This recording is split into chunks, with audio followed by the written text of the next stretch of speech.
2000 Sienna Toyota, and we got a broken button. To get this console off, there's two screws right here and here.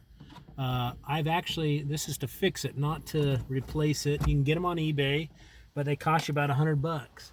You can fix it for basically the cost of silicone and super glue. I've fixed this one already once. It lasted 6 months, so we're gonna fix it again. Okay, and that was a star. You gotta have a little star bit for that. Then you just pop this off. Okay.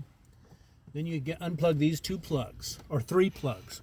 You have to pinch, and you pinch them all and you pull them off. Go.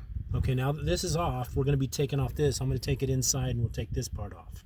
Go. Okay, so this one is a smaller star. There's 1, 2, 3, 4, 5 screws.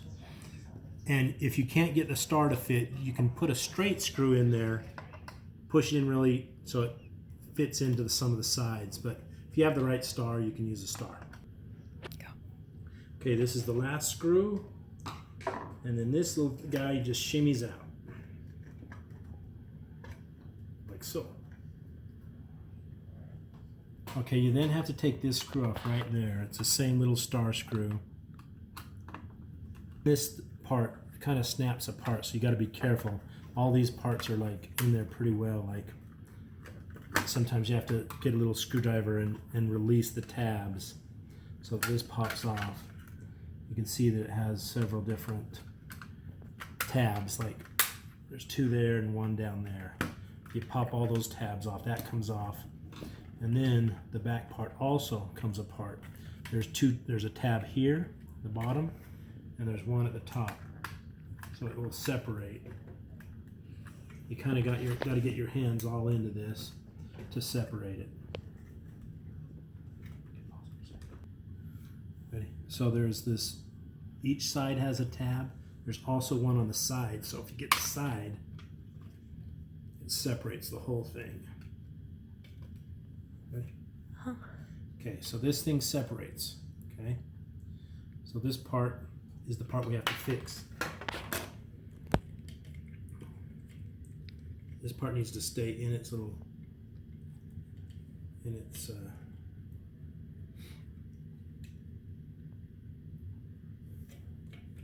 so that'll stay in there like that. This is the part that needs to be fixed. Okay, so this was the broken button. And these are the buttons that are still functional. This is the debris because I fixed it once before. So this is what broke off. These 2 plastic pieces are on this bar. This bar is a long plastic bar. We got to super glue those back to the bar. Okay. Once we let the super glue dry, we are going to add silicone to this. That gives it strength because super glue tends to break again. We're going to super glue it and then put silicone because all we care about is that it flexes.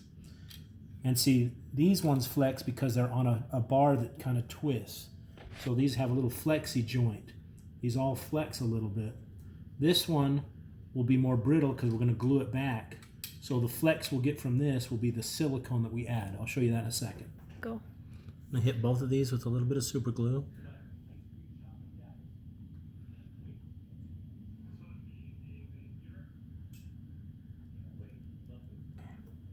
Boom.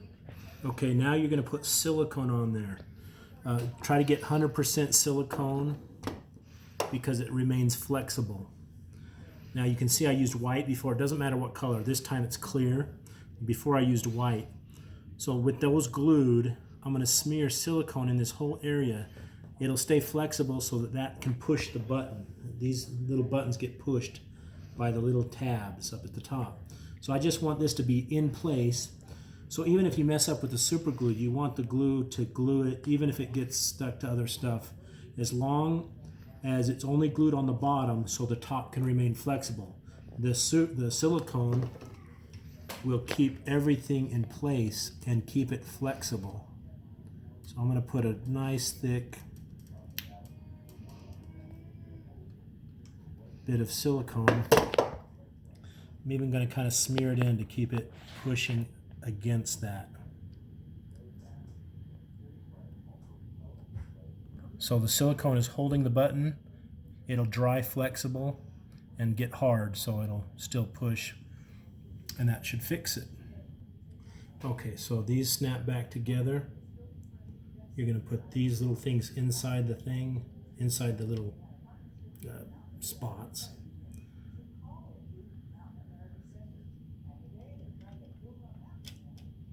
That goes under the tab. And then these got side tabs.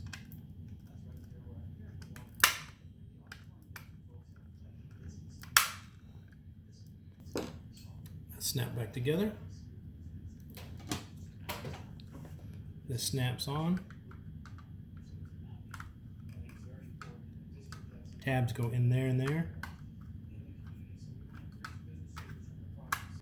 Okay, that's all snapped back together. There was a tab there, and two on the sides, and it snaps real hard.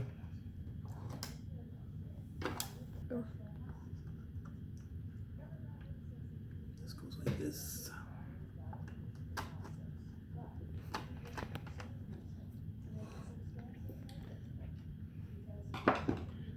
And then redo all the screws, 6 of them.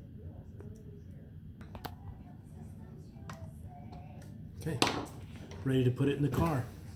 Okay, so your button is now in place, and I haven't let my silicone dry yet. So since it's in the bottom, you know, it's the position it needs to be in so it can dry properly. I would not recommend. I'm in a hurry, so I've got to get it fixed fast. But I would recommend trying to leave it, let it dry before you put it back in. But if you feel comfortable, you could put it together. Plug all 3 plugs back in. And the nice thing about fixing it as opposed to replacing is there's no need to reprogram it. It's already ready to go. These 2 tabs go into these 2 holes. They just push. And then you're ready for the last 2 screws, and you are fixed. Tomorrow that button will work and you're good to go. I fixed it, like I said, I fixed this one time already, worked perfectly. It just that the silicone did break free after 6 months. This time I put a little more silicone in it, but you got to be careful. You don't want to goop it all up. It needs to be right around that one button so that you don't goop up anything else. And that's the end. It should be fixed.